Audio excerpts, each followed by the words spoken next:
बहू या नौकरानी, एक दर्द भरी कहानी। पूरे 4 साल बाद विश्वास कनाडा से लौटा था। कनाडा में एक ब्यूटी प्रोडक्ट्स बनाने वाली कंपनी के लिए विश्वास काम करता था।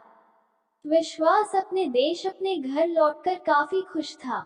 एयरपोर्ट पर उतरे ही विश्वास की नजरें अपने परिवार वालों को खोजने लगी। जल्दी ही उसे अपने माँ बाप, भाई भाभी, बड़ी बहन और खुद की 3 साल की बच्ची भी एयरपोर्ट पर खड़े नजर आई, लेकिन उसकी नजरें प्रिया को खोज रही थी। वो सोचने लगा, ये प्रिया मुझे मिलने आई क्यों नहीं, और ऊपर से उसने हमारी छोटी सी बच्ची को भी यहाँ भेज दिया। विश्वास एयरपोर्ट पर सबसे हंसी खुशी मिला। फिर उसने प्रिया के बारे में पूछा तो उसकी दीदी बोल पड़ी, भाई वो घर पर ही है, तुम्हारे लिए खाना तैयार कर रही है। वो तो आज ही तुम्हारे आने की खुशी में काम करने लगी है, वरना वो कोई काम करती कहाँ है। विश्वास ने अपनी बेटी को प्यार से उठा लिया, लेकिन उसकी बेटी उसे देखकर रोने लगी। लाओ मुझे दो, बच्ची को, वह तुम्हें काफी दिनों बाद देख रही है ना, इसलिए पहचान नहीं पा रही होगी। कहते हुए दीदी ने बच्ची को अपने पास ले लिया। सभी टैक्सी में बैठकर अपने घर की तरफ रवाना हुए। विश्वास अपने परिवार से मिलकर खुश था, लेकिन ये बात कि प्रिया उसे एयरपोर्ट पर मिलने नहीं आई उसे काफी परेशान कर रही थी। वो सोचने लगा, क्या खाना बनाना इतना ज्यादा जरूरी था, मुझसे मिलने से भी ज्यादा, और वो भी तब जब मैं 4 साल बाद वापस आया हूँ। इन्हीं ख्यालों में घर तक का आधा रास्ता बीत गया। अब उसकी बच्ची उसे देखकर रो नहीं रही थी, इसलिए विश्वास उसके साथ खेलने लगा। बाकी का आधा रास्ता भी खत्म हुआ और सब घर पहुंच गए। गाड़ी की आवाज सुन प्रिया बालकनी में आकर खड़ी हो गए और विश्वास की तरफ देखने लगी। विश्वास भी जैसे ही गाड़ी से उतरा उसने पहले दरवाजे की तरफ और बाद में बालकनी की तरफ नजरें घुमाई, जैसे वह सुबह को ही देखना चाहता हूँ। विश्वास से नजरें मिलते ही प्रिया के चेहरे पर मुस्कान झलक पड़ी। विश्वास भी उसे देखकर हल्के से मुस्कुरा दिया। सभी घर के अंदर गए। प्रिया सबके लिए पानी लेकर आई और सभी को पानी देने के बाद फिर से किचन में चली गई चाय बनाने के लिए। थोड़ी देर तक सभी परिवार वालों से बातें करने के बाद विश्वास प्रिया को बुलाने लगा। माँ ने उसे बीच में टोकते हुए कहा, रहने दो उसे किचन में, थोड़ा काम कर लेने दो, बाद में अपने आप आ जाएगी। तुम बैठो यहाँ मेरे पास, वैसे भी कहाँ ज्यादा काम करती है वह। प्रिया यही बात दूसरी बार प्रिया के बारे में सुन रहा था। अब उसने सोचा कि मेरे परिवार वाले मुझसे झूठ थोड़ी बोलेंगे, हर दिन नहीं होता होगा उसको इतना काम, आज थोड़ा सहाय करने देते हैं, मैं बाद में उससे बात कर लूंगा। विश्वास अपने परिवार वालों से बातचीत में मगन हो गया।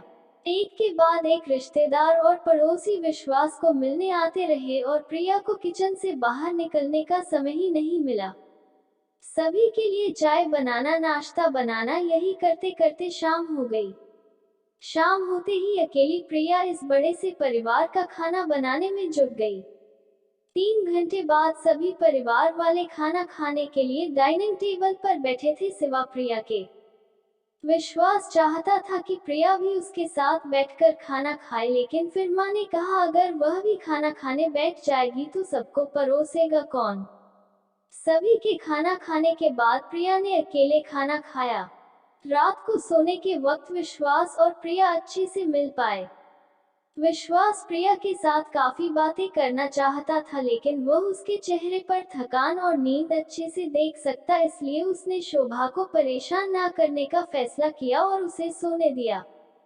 प्रिया सोने ही वाली थी कि उसकी छोटी बच्ची रोने लगी, तो प्रिया तुरंत उठकर उससे दूध पिलाने के लिए चली गई। विश्वास कब सो गया उसे पता ही नहीं चला। जब सुबह बच्ची की रोने की आवाज आने लगे तो विश्वास उठा और प्रिया को पुकारने लगा। जब प्रिया पास नहीं दिखी तो उसने बच्ची को चुप कराया और फिर से सुला दिया। विश्वास बाद में प्रिया को देखने लगा तो प्रिया उसे फिर से किचन में मिली, जो सुबह सुबह ही जल्दी उठकर घर वालों के चाय नाश्ते की तैयारी में लग गई थी। अब विश्वास सोचने लगा, माँ और दीदी तो कहती थी कि प्रिया ज्यादा काम नहीं करती, लेकिन जो मैं देख रहा हूँ वो तो कुछ और ही है। विश्वास अब सब समझ गया था, पर वो अपनी माँ को ऐसा नहीं बोल सकता था कि प्रिया से ज्यादा काम ना कराया करो, इसलिए अब उसने खुद ही प्रिया की मदद करना शुरू कर दिया था। विश्वास के हाथ बटाने से प्रिया को थोड़ा अच्छा लगने लगा था। पहले जहां उसका चेहरा थकान से उतरा रहता था, अब उस पर थोड़ी थोड़ी चमक आने लगी थी। विश्वास ने कुछ दिनों में ही ये महसूस कर लिया था कि प्रिया अब वो प्रिया नहीं रही थी जिसे विश्वास शादी करके लाया था। वो तो कोई और थी, जो तोते की तरह बोलती थी, और ये प्रिया तो बिल्कुल चुप है, गुमसुम है। ऐसा लगता है जैसे किसी के दबाव में हो, किसी डर की वजह से सहमी हुई हो। विश्वास प्रिया को उसके काम में और ज्यादा मदद करने लगा। विश्वास का ऐसा व्यवहार अब घर वालों को खटकने लगा। घर के सभी बड़ों और उसकी दीदी ने मिलकर विश्वास को समझाया, तुम अपनी बीवी की मदद करते हो, उससे हमें कोई ऐतराज नहीं है, लेकिन तुम्हें भी एक हद तक ही ऐसा करना चाहिए। जब तक कोई तुम्हें ऐसा करता न देख रहा हो तब तक सब ठीक है, लेकिन जब कोई तुम्हें बीवी के होते हुए बर्तन धोते देखे तो वो अच्छा थोड़े ही लगता है। और सोचो, आगे चलकर प्रिया को तुम्हारे हेल्प की आदत पड़ गई तो तुम्हारा अपना काम में ध्यान लगाना मुश्किल हो जाएगा। विश्वास हमेशा से ही अपने परिवार वालों की बात मानता आया था। जिस तरह से सबने विश्वास को समझाया था, विश्वास भी उनकी बातों में आ गया। अब विश्वास प्रिया की मदद करने से कतराता था। कभी कभार वह बच्ची के लिए दूध गर्म कर लिया करता, उससे ज्यादा कुछ नहीं। घर वालों ने विश्वास को विदेश जाने से मना कर दिया और कहा कि यहीं पर कुछ काम कर लो। विश्वास ने अब घर से ही ब्यूटी प्रोडक्ट्स ऑनलाइन बेचना शुरू कर दिए। उसका परिवार भी बढ़ गया, अब उसे 2 बेटियां और 1 बेटा था। दोनों बेटियां स्कूल जाने लगी थी, लेकिन बेटा अभी भी छोटा था। जितना विश्वास कमाता था उतना सबके लिए काफी न था। काफी सोच विचार करने के बाद विश्वास ने यह फैसला किया कि वह प्रिया के साथ शहर में जाकर रहेगा, जहां पर प्रिया भी काम कर पाएगी और वह घर से ही अपने ब्यूटी प्रोडक्ट्स बेचना शुरू रखेगा। इस तरह से वे अपने पैसों की तंगी को पूरा करेंगे। परिवार वालों ने भी विश्वास को इजाजत दे दी। विश्वास चाहता था कि माँ भी उसके साथ रहे, लेकिन माँ को शहर में आना मंजूर न था। माँ बड़े भाई के साथ रहने लगी। शहर में अब प्रिया नौकरी करती और विश्वास घर से ही ऑनलाइन अपने प्रोडक्ट बेचता। कई साल ऐसे ही बीत गए। प्रिया घर का काम और बाद में बाहर का काम करके पहले से भी ज्यादा थकी थकी रहने लगी। परिवार वालों की विश्वास के दिमाग में डाली बातें अभी भी उस पर असर करती थी। वह यहाँ पर भी प्रिया का हाथ न बटाया करता। विश्वास अब दिन रात अपने प्रोडक्ट बेचने में ही मशरूफ रहता। कभी कभी प्रिया उससे कहती कि मुझे अच्छा नहीं महसूस हो रहा है, मुझे डॉक्टर के पास ले चलो।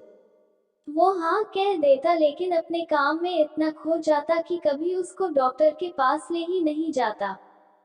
प्रिया तो बीमार थी, लेकिन एक बार विश्वास बहुत ज्यादा बीमार हो गया। इतना बीमार हो गया कि उसे अस्पताल में भर्ती करवाना पड़ा। अस्पताल में विश्वास के पास सिर्फ प्रिया थी और कोई नहीं। इतना बीमार होने के बाद भी उसके परिवार वाले सिर्फ उससे मिलकर वापस अपने घर चले गए थे। उसका सहारा बनने के लिए, उसकी तकलीफ बांटने के लिए कोई भी उसके साथ नहीं था। बिस्तर पर पड़े और शारीरिक तकलीफ से गुजर रहे विश्वास को अपनों का ऐसा व्यवहार बहुत तकलीफ दे रहा था। फिर वो सोचता कि उसने भी तो प्रिया के साथ जिंदगी भर यही किया है। क्या वो प्रिया का जीवन साथी सिर्फ नाम का ही नहीं था? जब साथ देने की बारी आती थी तो उसने दूसरों के बहकावे में आकर उससे किनारा कर लिया था। यहाँ तक कि प्रिया के खुद अपने मुंह से कहने के बाद भी उसकी तकलीफ को वो नजरअंदाज करता आया था। विश्वास को अब अपना दर्द शोभा के दर्द के आगे मामूली सा लगने लगा। उसके दर्द को ना बांटकर उसने बहुत बड़ा गुनाह किया हो ऐसा उसे लगने लगा। पश्चाताप के आंसू अश्विन की आंखों से बहने लगे। उसने अपनी सारी गलतियों और गुनाहों के लिए प्रिया से माफी मांगी। जीवन साथी का मतलब होता है जीवन के हर उतार चढ़ाव में, जीवन के हर मोड़ में जो साथ दे। साथ होने और साथ देने में उतना ही फर्क होता है जितना सिर्फ वादा करने में और सचमुच वादा निभाने में होता है। आशा करती हूँ कि यह कहानी आप लोगों को पसंद आई होगी। पसंद आई है तो कमेंट में जरूर बताएं। चैनल पर नए हैं तो चैनल को लाइक, शेयर, सब्सक्राइब करना ना भूलें।